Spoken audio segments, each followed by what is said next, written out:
The search for an independent foreign policy.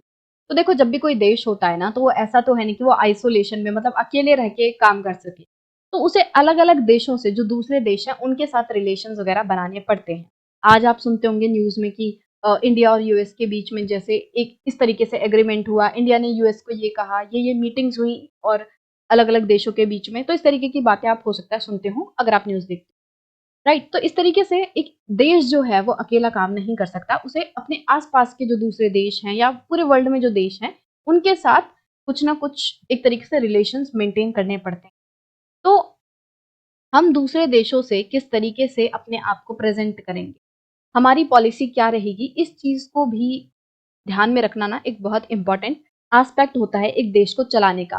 तो हमारी जो फॉरेन पॉलिसी है वो कैसी रहेगी, इस चीज पे किस तरीके से डिसीजन लिया गया, वो हम इस सेक्शन में देखेंगे, राइट। तो India gain freedom soon after the devastations of second world war. तो जैसे ही सेकेंड वर्ल्ड वॉर खत्म हुआ था, लगभग उसी टाइम पे उसके बाद ही हमें जो है हमारी इंडिपेंडेंस मिली, आजादी मिली। At that time, a new international body, the United Nations, formed in 1945, was in its infancy. अब सेकेंड वर्ल्ड वॉर के बाद क्या हुआ कि यूनाइटेड नेशंस जो एक ऑर्गेनाइजेशन है, इंटरनेशनल बॉडी जो है वो डेवलप हुई थी 1945 में, वो स्टार्ट हुई थी, मतलब फाउंड की गई थी। ठीक है। तो यूनाइटेड नेशंस जैसा कि नाम से ही पता चल रहा है, बहुत सारे देशों का एक ग्रुप है, बहुत सारे देश एक साथ मिलके एक प्लेटफॉर्म पे आए हैं। और ये जो यूनाइटेड नेशन है ये 1945 में स्टार्ट किया गया था, जो international body of United Nations. ठीक है। तो जब हम आजाद हुए थे उस टाइम पे ये जो यूनाइटेड नेशंस है वो एक इन्फेंसी के दौर पे था, मतलब कि उसका बचपना सा ही चल रहा था, क्योंकि अभी अभी तो वो बना ही है, 1945 में तो बना है, तो एक तरीके से वो अपने शुरुआती दौर में था। इन 1950s and 1960s saw the emergence of cold war. तो अगर हम 1950s एंड 1960s की बात करें तो हमें कोल्ड वॉर बहुत ज्यादा देखने मिलता है। That is powers rivalry and ideological conflicts between USA and the USR. तो कोल्ड वॉर क्या होता है, एक तरीके से आप लोग जमीनी तौर पे गोली बारूद से लड़ नहीं रहे हो, मतलब you are not fighting on the ground की जैसे आप आर्मीज के बीच में लड़ाई लड़ रहे हो। That is not cold war. Cold war में क्या होता है कि आप एक तरीके से ठंडा वॉर हो रहा है यहाँ पे चीजें पीछे से काम कर रही हैं, मतलब कि आप डायरेक्टली जाके बैटल ग्राउंड में आप लड़ नहीं रहे हो, बट आप पॉलिसीज एक दूसरे के खिलाफ चेंज कर रहे हो। मान लो कि उस टाइम पे क्या था, 1950s एंड 1960s के टाइम पे यूएसए एंड यूएसएसआर के बीच में क्या था, कोल्ड वॉर चल रही थी। कि मान लो यूएसए ने बोला कि हम जो भी चीजें अगर हम इंपोर्ट करेंगे रशिया से, यूएसएसआर से, तो उस पर बहुत ज्यादा हम टैक्सेस लगा देंगे। हम यूएसएसआर के जो प्रोडक्ट्स हैं वो अपने देश में घुसने नहीं देंगे, हम उस पर बहुत ज्यादा टैक्सेस लगा देंगे, ड्यूटी लगा देंगे। तो यूएसएसआर ने क्या कहा कि ठीक है, अगर तुम हमारे प्रोडक्ट्स पे टैक्सेस लगाओगे हम भी तुम्हारे पे लगा देंगे। तो इस तरीके से ऐसी ऐसी लड़ाइयां चलती हैं कोल्ड वॉर में कि आप वैसे ग्राउंड पे नहीं लड़ रहे हो, आपकी आर्मी आमने सामने नहीं खड़ी है, बट आप इस तरीके से पॉलिसीज के थ्रू लड़ रहे हो, है ना। मान लो आपने जो देश, जैसे यूएसए क्या करेगा कि जो देश रशिया को सपोर्ट करते हैं वो उनके साथ उनको एक तरीके से बोलने लगेगा कि भाई तुम क्यों इनका सपोर्ट कर रहे हो। वो उनके ऊपर भी बैन लगाने लगेगा, उनके प्रोडक्ट्स को बैन करने लगेगा कि हमारे देश में उन लोगों के प्रोडक्ट्स नहीं आएंगे जो कि रशिया को सपोर्ट कर रहे हैं। इस तरीके से कोल्ड वॉर चलता है with both countries creating military alliances. अब इसमें क्या हो रहा था कि वैसे तो कोल्ड वॉर चल रही थी, बट ये जो कंट्रीज हैं ये क्या कर रही थी, मिलिट्री अलायंसेस कर रही थी। This was also the period when colonial empires were collapsing and many countries were attaining independence. अब इस टाइम पे क्या हो रहा था कि जो कॉलोनियल एम्पायर है, जो मतलब ये ब्रिटिशर्स ने अलग अलग कॉलोनीज बनाई थी, अलग अलग देशों पे कब्जा करके रखा था, अब इनका जो एम्पायर है वो कम हो रहा था। जैसे ये हमारे देश को छोड़ के गए, जैसे हमारे देश ने अपने आप को आजाद कराया, ऐसे ही बहुत सारे दूसरे देश थे, अफ्रीकन कंट्रीज वगैरह हो गई जहाँ पे ब्रिटिशर्स ने कब्जा करके रखा था और अब वो भी अपने आप को आजाद करवा रही थी। तो इस टाइम पे धीरे धीरे करके जो ब्रिटिश एम्पायर है, कॉलोनियल एम्पायर है, वो कोलैप्स कर रहा था, कम हो रहा था, और बहुत सारी कंट्रीज जो हैं उन्हें इंडिपेंडेंस मिल रही थी, आजादी मिल रही थी। Prime Minister Jawaharlal Nehru, who was also the foreign minister of newly independent India, developed Free India's foreign policy in this context. तो जो हमारे प्राइम मिनिस्टर थे जवाहरलाल नेहरू, वो हमारे देश के फॉरेन मिनिस्टर भी थे। फॉरेन मिनिस्टर कौन, ऐसा मिनिस्टर जो दूसरे देशों के साथ रिलेशनशिप्स मेंटेन करता है, वो फॉरेन मिनिस्टर हो गया, राइट। तो वो हमारे देश के फॉरेन मिनिस्टर भी थे और प्राइम मिनिस्टर भी थे। तो उन्होंने हमारे देश की, जो हमारा देश नया नया आजाद हुआ था, हमारे देश की जो फॉरेन पॉलिसी है उसको डेवलप किया। Non alignment form the bed rock of this foreign policy. और इस फॉरेन पॉलिसी का एक सबसे इंपॉर्टेंट एस्पेक्ट क्या था, वो था नॉन अलाइनमेंट, कि हम किसी एक पर्टिकुलर ग्रुप के साथ अलाइन नहीं होंगे। मतलब जैसे आप देखोगे कि इस टाइम पे एक तो यूएसए और यूएसएसआर, ये दो बड़ी पावर्स थी और इनके बीच में राइवलरी चल रही थी, इनके बीच में एक तरीके से लड़ाई चल रही थी, कोल्ड वॉर चल रही थी। तो कुछ लोग कह रहे थे भाई हम यूएसए के साथ हैं, कुछ लोग कह रहे थे हम यूएसएसआर के साथ हैं। बट क्योंकि अभी इंडिया नया नया ही एक तरीके से जन्म लिया था, उसने एक नया देश बना था, तो मतलब एक तरीके से आजाद हुआ था, ठीक है, नया देश तो मतलब देश तो पहले से ही था। तो अब इंडिया ने सोचा कि हम किसी पर्टिकुलर ग्रुप के साथ नहीं जाना चाहते।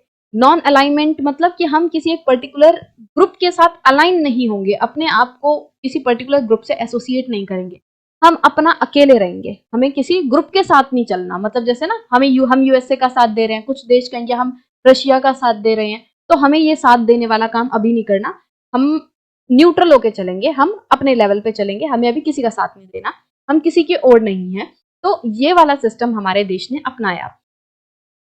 Led by statement from Egypt, Yugoslavia, Indonesia, Ghana, and India, the non-aligned movement urged countries not to join either of the two major alliances.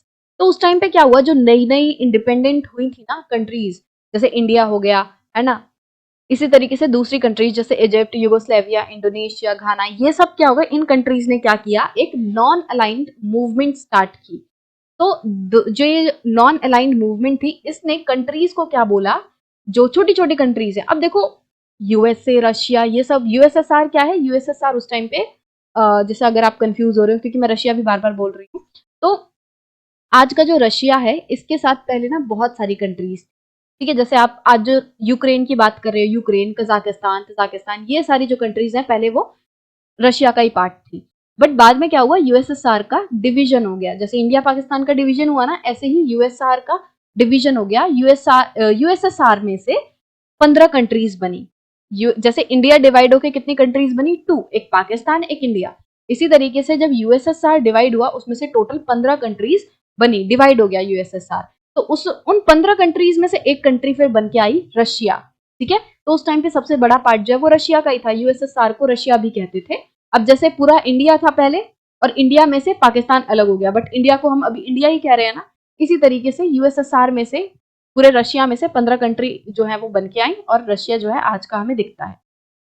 तो ये मैंने ऐसे बीच में बता दिया, कोई कंफ्यूज ना हो रहे हो कि भाई यूएसएसआर क्या है, राइट। तो इसे सोवियत यूनियन भी कहा जाता है, तो उससे भी कंफ्यूज नहीं होना, कहीं पे सोवियत यूनियन आ जाए तो वो भी वही है कि पहला वाला जो रशिया था, जो जब कंट्रीज डिवाइड नहीं हुई थी, ठीक है।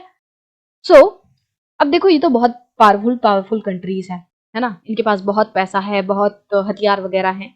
अब हम रहे छोटे छोटे देश, अभी अभी पैदा हुए हैं, इतनी कोई पावर नहीं है, इतनी कोई डेवलपमेंट नहीं है, इनके यहाँ तो टेक्नोलॉजी भी बड़ी थी, इनके यहाँ तो इंडस्ट्रियलाइजेशन हो रखा है, बहुत लोग पैसा छाप रहे हैं, बट हमारे यहाँ तो लोग गरीब हैं, हमारे यहाँ तो अभी हमारी मिलिट्री अच्छे से पावरफुल नहीं हुई है, हमारे पास तो कोई हथियार नहीं है, हम इतने बड़े लेवल पे नहीं थे उस टाइम। आज हमारा थोड़ा है लेवल, हाई हो गया है 75 ईयर्स में।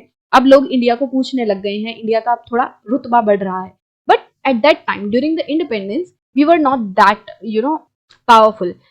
तो ये जो छोटी छोटी कंट्रीज थी, उन्होंने क्या कहा कि हम इनमें से कोई भी अलायंस को, चाहे यूएसए हो गया, चाहे यूएसएसआर हो गया, हमें ज्वाइन नहीं करना चाहिए। तो ये सारी जो कंट्रीज हैं, इजिप्ट, यूगोस्लाविया, इंडिया, ये सब, इन्होंने क्या कहा, इन्होंने एक नॉन अलाइंड मूवमेंट स्टार्ट की और दूसरी कंट्रीज से ये रिक्वेस्ट की कि हमें इन दोनों ही अलायंसेस में से, मेजर जो अलायंसेस हैं, यूएसए का, यूएसएसआर का, इनमें से किसी को भी ज्वाइन नहीं करना चाहिए, हमें किसी को भी सपोर्ट नहीं करना चाहिए। But this policy of staying away from alliances was not a matter of remaining isolated or neutral. अब देखो, हमने ये तो कह दिया कि हम नॉन अलायंस की जो नीति है वो अपनाएंगे, मतलब हम दोनों ही मेजर ग्रुप्स में से, यूएसए, यूएसएसआर, इनमें से किसी को भी हम सपोर्ट नहीं करेंगे, ज्वाइन नहीं करेंगे। बट इसका मतलब ये नहीं था कि हम अकेले रह के काम करेंगे, हम दुनिया में किसी देश से बात नहीं करेंगे, इसका मतलब ये नहीं था। इसका मतलब सिर्फ ये था कि हम किसी की तरफ ज्यादा झुकाव नहीं रखेंगे। मान लो आपके दो दोस्त हैं, ठीक है, अब ये काजू है, ये बादाम है, ठीक है, और आप यहाँ बीच में हो, आपके दोनों ही दोस्त हैं, ठीक है, आप दोनों से ही बात करते हो, राइट। अब आप बोलो कि मैं नॉन अलायंस की जो पॉलिसी है वो अपनाऊंगा। अब इसका मतलब ये नहीं हो जाता कि आप दोनों से बात करना बंद कर दो। इसका मतलब ये है, आप अगर कह रहे हो कि मैं नॉन अलाइन जो पॉलिसी है उसको फॉलो करता हूँ, इसका मतलब ये है कि आप किसी की तरफ झुकाव नहीं रखोगे, आप किसी को ज्यादा बेहतर दोस्त नहीं बनाओगे। आप ये नहीं कहोगे कि ये मेरा बेस्ट फ्रेंड है, इससे मैं थोड़ी थोड़ी बात करता हूँ, आप ऐसा नहीं बोलोगे। आप दोनों से ही बात करते रहोगे बट झुकाव नहीं करोगे किसी की तरफ, किसी को अपना फेवरेट नहीं बनाओगे। ठीक है, दैट इज नॉन अलाइनमेंट। तो नॉन अलाइनमेंट का मतलब ये नहीं है कि अब आप अकेले घूमोगे कि जी मैं तो किसी को दोस्ती नहीं बना रहा, मैं तो किसी से बात ही नहीं कर रहा। इसका मतलब ये नहीं है। तो आप बात तो करते रहोगे बट झुकाव ज्यादा नहीं रखोगे, किसी को सपोर्ट करने के मामले में आगे नहीं बढ़ोगे। ठीक है, so the former means remaining aloof from the world affairs, whereas non-aligned countries such as India played an active role in mediating between the American and Soviet alliances. मतलब कि अगर हम ये कहें कि आइसोलेट होना है, तो आइसोलेट होने का मतलब तो ये हो जाएगा कि भाई वर्ल्ड अफेयर से, मतलब देश दुनिया में जो भी हो रहा है उससे आपका कोई लेना देना है ही नहीं।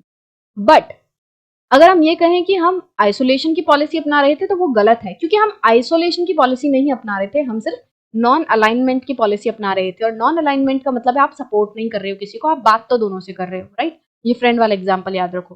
ठीक है, तो आइसोलेशन में नहीं गए थे हम, क्योंकि इंडिया ने जो यूएसए हो गया और जो यूएसएसआर हो गया, इसके बीच में एक तरीके से बातचीत का एक रोल निभाया था। ठीक है, whereas non-aligned countries such as India played an active role in mediating between America and Soviet alliances. तो ये जो सोवियत अलायंसेस या फिर यूं कहें जो रशिया हो गया, यूएसएसआर हो गया, इसके और अमेरिका के बीच में एक मीडिएटिंग का काम किया। मतलब कि एक जो बिचौलिया होता है ना, जो दोनों पक्षों की बात सुनता है, उनके बीच में सुलह करवाता है, तो एक तरीके से उस पर्सन के तरीके से काम किया इंडिया ने और दूसरी जो नॉन अलाइंड कंट्रीज। मतलब कि नॉन अलाइनमेंट का पाथ का मतलब ये नहीं था कि हम देश दुनिया से अपने रिश्ते तोड़ देंगे, हम बात करना बंद कर देंगे। That was not the main purpose. The purpose was कि हम किसी की तरफ झुकेंगे नहीं, हम किसी को अपना फेवरेट नहीं बनाएंगे, हम किसी की तरफ सपोर्ट नहीं करेंगे कि भाई मैं तो सिर्फ यूएसए के साथ हूँ, मैं रशिया के बारे में बात ही नहीं करूंगा, मैं तो रशिया के सख्त खिलाफ हूँ।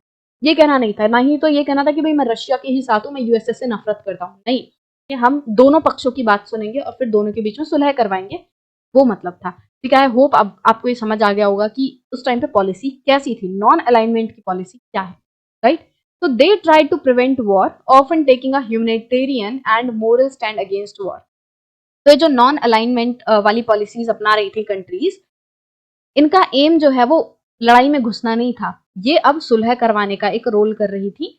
इन्होंने क्या किया, बहुत बार जो लड़ाई है, वॉर है, उसको रोकने की भी कोशिश की। इन्होंने ह्यूमैनिटेरियन जो पाथ हैं उनको अपनाया कि हमें इंसानियत के नाते जो है इन सब चीजों को रोकना चाहिए। बहुत ही ज्यादा जान माल की हानि होती है, देश तो बैठ जाते हैं कि भाई हम लड़ाई कर रहे हैं, बट जो लोग होते हैं उनकी जाने जाती हैं, है ना। बड़े बड़े पॉलिटिशियंस तो कह के बैठ गए कि भाई हम जंग का ऐलान करते हैं, बट अल्टीमेटली जान किसकी जा रही है, लोगों की।